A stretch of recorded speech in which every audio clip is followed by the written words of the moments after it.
யாரெல்லாம் skipping work அவுட்டை பண்ணலாம், முதல்ல வந்துட்டு யார் பண்ணக்கூடாதுங்கிறத நம்ம ஸ்டார்ட் பண்ணுவோம். எந்த ஒரு அடித்தள்ளல் பிரச்சனை, யூரினரி பிளாடர் ப்ரோலாப்ஸாக இருக்கட்டும், இல்லை உங்களோட யூட்ரஸ் ப்ரோலாப்ஸாக இருக்கட்டும், இல்லை ரெக்டல் ப்ரோலாப்ஸாக இருக்கட்டும், ஸ்கிப்பிங் பண்ணாதீங்க. ஹெர்னியா இருக்கிறவங்க பண்ணாதீங்க. ப்ரெக்னன்சிக்கு பிளான் பண்ணுறவங்க பண்ண வேணாம். ப்ரெக்னெண்ட்டாக இருக்கிறவங்க பண்ணவே பண்ணாதீங்க.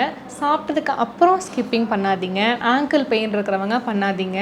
சிவியர் ஹெட்டேக் இருக்கிறவங்க பண்ணாதீங்க. மைக்ரேனும் பண்ண வேண்டாம். இப்போ யாரெல்லாம் பண்ணலாம் அப்படின்னா, நார்மலாக நான் வெயிட் லாஸ் பண்ணணும், எனக்கு சின்ன சின்ன இடத்துல ஃபேட் லாஸ் பண்ணணும், ஆர்ம்ஸ்லையும் தைஸ்லையும் காஃப் மசில்லையும் கோர் மசில்ஸ்லையும் ஜா லைன் நல்லா வரணும், ஸ்டாமினா வந்துட்டு ரொம்ப ஜாஸ்தியாக இருக்கணும், இந்த மாதிரி இருக்கிறவங்க வந்துட்டு தாராளமாக நீங்கள் ஸ்கிப்பிங் பண்ணலாம். நீங்கள் நார்மலாக டைல்ஸில் பண்ணுறதை விட உட்டன் ஃப்ளோர் ப்ரிஃபர் பண்ணுறது நல்லது, இல்லைனா கிரவுண்டு நல்லது, இல்லைனா மேட்டு புல் தர அந்த மாதிரி நீங்கள் பண்ணிக்கலாம். கண்டிப்பாக லேடிஸ் பண்ணும்போது ஸ்போர்ட்ஸ் ப்ரா யூஸ் பண்ணுங்கள். ரொம்ப பெல்லி ஜாஸ்தியாக இருக்கும்போது வயிறுக்கு ஒரு ஹிப் பெல்ட் மாதிரி கட்டிக்கோங்க. செருப்பு போடாமையும் பண்ணலாம், ஷூஸ் போட்டும் பண்ணலாம், ஒரு பிரச்சனையும் இல்லை.